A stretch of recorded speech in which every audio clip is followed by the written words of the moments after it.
अरे बच्चों, स्वागत है आपका हमारे YouTube channel global study by Kulwinder Singh.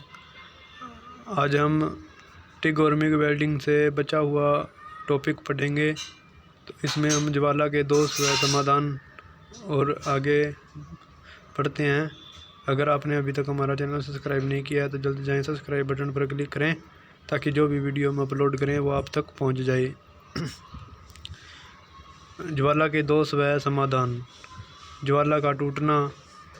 Gas दाब अधिक होने के कारण ज्वाला बार बार टूटती है तथा टार्च के टिप से अधिक लंबाई में जलती है।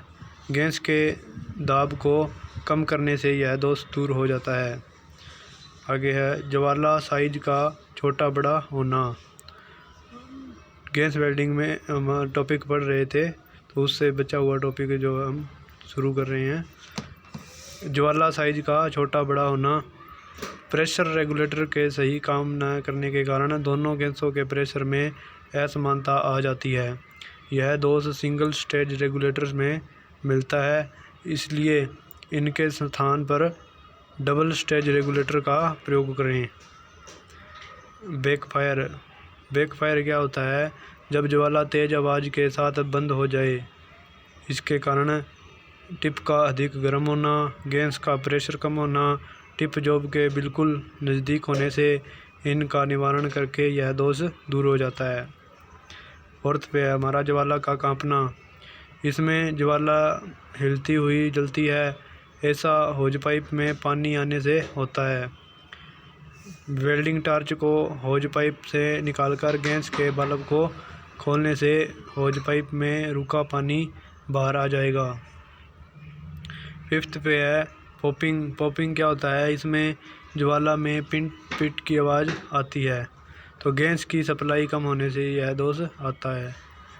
इसका निवारण कैसे कर सकते हैं? टार्च में लगे नीडल बल्ब को खोलकर गैस की सप्लाई बढ़ा दें। सिक्स्थ पे है फ्लैशबैक। जब बैकफायर होता है तो कभी कभी ज्वाला टार्च के अंदर चली जाती है और यह हैंडल को गर्म कर देती है। इसका निर्माण टॉर्च में लगे दोनों नीडल बल्ब बंद कर देने चाहिए और वाटर सील का पानी चेक कर लेना चाहिए। आगे है टार्च टिप तथा हेड का गर्म हो जाना। जब आप गैस वेल्डिंग करते हैं तो टार्च टिप तथा गैस का गर्म हो जाना, इसका क्या कारण है? तो ताप के रेडिएशन के कारण फ्लेम का सही दिशा में उपयोग न करने के कारण फिलेट में वेल्डिंग करने के कारण टिप तथा हेड अधिक गर्म हो जाते हैं। ऐसा होने टिप को पानी में डुबाकर ठंडा करना चाहिए। गैस वेल्डिंग में पाए जाने वाले दोष। तो गैस वेल्डिंग में कौन कौन से दोष पाए जाते हैं? अंडरकट। वेल्डिंग मेटल के दोनों तरफ गड्ढे पड़ जाते हैं, कारण टार्च को एक जगह स्थिर रखना, वेल्डिंग की गति कम कर होना, नोजल बड़े साइज की उपयोग करना, प्लेट और ब्लो पाइप के बीच अंतर सही न होना। आगे सेकंड पे है बीड का एक समान न लगना। ब्लो टार्च को ज़्यादा तेज़ गति से या कम गति से आगे ले जाने से बीड ठीक नहीं लगती। थर्ड पे है धातु का जल जाना। ब्लो पाइप के एक जगह अधिक देर तक रुकने से ये दोष होता है। फोर्थ पे है पिघलने की कमी। यह दोष जोड़ वाली सतह पर ग्रीस आदि लगा होने से होता है तथा फ्लेम ताप कम होने से भी होता है। फिफ्थ पे है कम पेनिट्रेशन। मूल धातु के किनारे नहीं पिघलते हैं, कारण जोड़ की सही तैयारी नहीं की, अनुचित तकनीक से वेल्डिंग करना, जॉब की सही सोल्डिंग नहीं करना। आगे है अधिक पेनिट्रेशन। मूल धातु के किनारे ज़्यादा पिघलना। स्लेज इंक्लूजन क्या होता है? वेल्ड मेटल में स्लेज तथा बाहरी कण रह जाना, फिलर मेटल का साफ सुथरा न होना, जोड़ी जाने वाली प्लेटों की उचित तैयारी न होना। एट्थ पे है वेल्ड में पेरोसिटी होना। धातु की जॉब पर वेल्डिंग के उपरांत छोटे छोटे सुराख बन जाते हैं।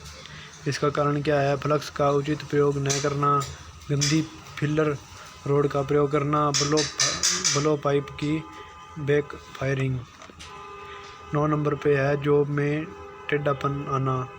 वेल्डिंग करते समय तापमान के प्रभाव से जॉब के आकार में बदलाव आना, क्या इसका कारण है सही सेट न करना, जॉब पर ज़्यादा तापमान, ब्लो पाइप को सही अवस्था में प्रयोग न करना। आगे है थर्मिट वेल्डिंग। यह एक फ्यूजन वेल्डिंग है। इसमें रासायनिक क्रिया द्वारा ताप उत्पन्न किया जाता है। इसमें थर्मिट पाउडर का प्रयोग किया जाता है। यह पाउडर एल्यूमीनियम और आयरन ऑक्साइड का मिश्रण होता है। इसमें 3000 डिग्री सेल्सियस तक तापमान उत्पन्न किया जाता है और इसमें 3 भाग आयरन ऑक्साइड का तथा 8 भाग पिसा हुआ एल्यूमीनियम मिला होता है। इसका प्रयोग शाफ्टों, शेलरों, रेलवे, बड़ी बड़ी गरारियों तथा कास्ट आयरन के बड़े बड़े पार्ट्स की वेल्डिंग में होता है। आगे है electrode beam welding. Electrode beam welding क्या होता है? इस वेल्डिंग में अधिक ऊर्जा वाली इलेक्ट्रोड की किरण को फोकस करके वेल्ड वाले स्थान से टकराकर ताप उत्पन्न किया जाता है। इलेक्ट्रॉन को टंगस्टन के फिलामेंट में प्राप्त किया जाता है। यह क्रिया वैक्यूम नली में की जाती है। इसमें 50 mm तक मोटी धातु को वेल्ड किया जा सकता है और इसका प्रयोग टंगस्टन, मैलिएबल, टेलालम आदि धातुओं की वेल्डिंग में किया जाता है। प्रेशर वेल्डिंग क्या होता है? प्रेशर वेल्डिंग, इस विधि को प्लास्टिक वेल्डिंग विधि भी कहते हैं। इस विधि में पाई जाने वाली किनारों को पिघलाने की अवस्था तक लाकर इन्हें दबाव देकर जोड़ा जाता है। फिलर मेटल आवश्यक नहीं है। इसके 2 प्रकार हैं। कौन कौन से प्रकार हैं? Forge welding. फोर्ज वेल्डिंग, इसमें पार्ट को भट्टी में गर्म किया जाता है, पिघलने की अवस्था तक लाया जाता है। तापमान 1300 डिग्री सेल्सियस तक होता है। तापमान का अनुमान धातु के रंग से लगाया जाता है। इसमें रोट आयरन तथा माइल्ड स्टील से बने पार्ट को जोड़ा जाता है और इसमें हैमर या पावर हैमर से दबाकर जोड़ा जाता है। इसके भी कई प्रकार होते हैं, जैसे hammer welding, die welding, roll welding. आगे सेकंड पे है हमारा रेजिस्टेंस वेल्डिंग। रेजिस्टेंस वेल्डिंग, इस प्रकार की वेल्डिंग में विद्युत धारा का प्रवाह वेल्डिंग की जाने वाली धातु में से गुजारा जाता है और इसके कारण यह जल्द ही प्लास्टिक अवस्था तक गर्म हो जाती है और इस विधि में दबाव मैकेनिकल या हाइड्रोलिक विधि से डाला जाता है और इसके अनेक प्रकार हैं। Spot welding, flash welding, butt welding, projection welding, seam welding. आगे है वामवर्ती एवं दक्षिणवर्ती वेल्डिंग।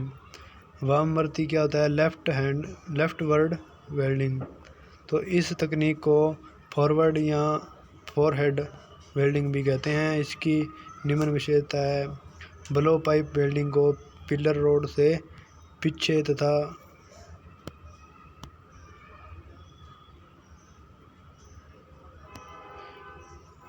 आगे लगाया जाता है। इसमें वेल्डिंग दाएं सिरे से शुरू करके बाएं सिरे की ओर बढ़ती है। आगे है ब्लो पाइप का कोण 60 डिग्री से 70 डिग्री, फिलर रोड का कोण 30 से 40 डिग्री होता है। इसमें बेस मेटल को कम तथा फिलर मेटल को ज़्यादा गर्मी पहुंचती है। पतली चादरों को गैस वेल्डिंग में इसका प्रयोग होता है। 5 mm तथा मोटी धातु इसका प्रयोग किया जाता है। 5 mm से अधिक धातु मोटी हो तो वहाँ पर वामवर्ती वेल्डिंग प्रयोग की जाती है। आगे लेफ्टवर्ड तकनीक में जॉब के जोड़ लगाने के लिए एवं तैयार करने की विधि। जिन प्लेटों की मोटाई 2 से 3 mm होती है उनके किनारे सीधे तथा गैप 1.5 mm रखा जाता है। 3 से 5 mm मोटी प्लेटों के किनारों की एक तरफ भी बनाई जाती है और इसका कोण 80 डिग्री होता है, जिनकी मोटाई 1.5 से 2 mm तक उनके फ्लैंज मोड़े जाते हैं। 15 mm किनारों के लिए 90 डिग्री पर मोड़ कर तैयार करते हैं। आगे दक्षिणवर्ती राइट हैंड वेल्डिंग, अन्य नाम बैकवर्ड वेल्डिंग। फिलर रोड का कोण जो होता है 30 डिग्री से 40 डिग्री और ब्लो पाइप का कोण जो होता है 40 से 50 डिग्री। इस भीड़ इनमें बाएं सिरे से दाएं की ओर बढ़ती है। राइटवर्ड तकनीक में जोड़ को तैयार करने की विधि। 5 से 8 mm तक मोटी प्लेटों के किनारों को बनाने के लिए इस विधि की आवश्यकता नहीं होती। इन प्लेटों के एक तरफ V 60 डिग्री के कोण पर बनाई जाती है और गैप 3 से 4 mm रखा जाता है। 16 mm से मोटी प्लेटों में दोनों तरफ V 60 डिग्री के कोण पर बनाई जाती है और गैप 3 से 6 mm तक होता है। 5 mm से अधिक मोटी प्लेटों में इस विधि का प्रयोग किया जाता है। आगे है वक्रता क्या होती है। वेल्डिंग करते समय जॉब के आकार में बदलाव वक्रता कहलाती है। 3 प्रकार से है इसकी।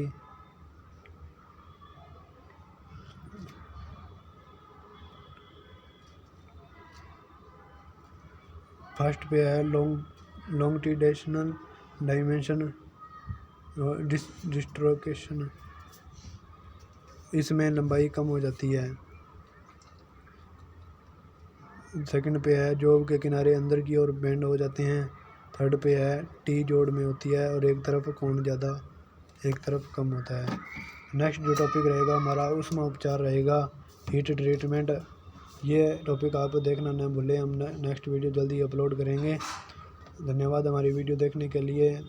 अगर आपने अभी तक हमारी वीडियो लाइक नहीं किया है, शेयर नहीं किया है, अपने दोस्तों में शेयर करें। धन्यवाद।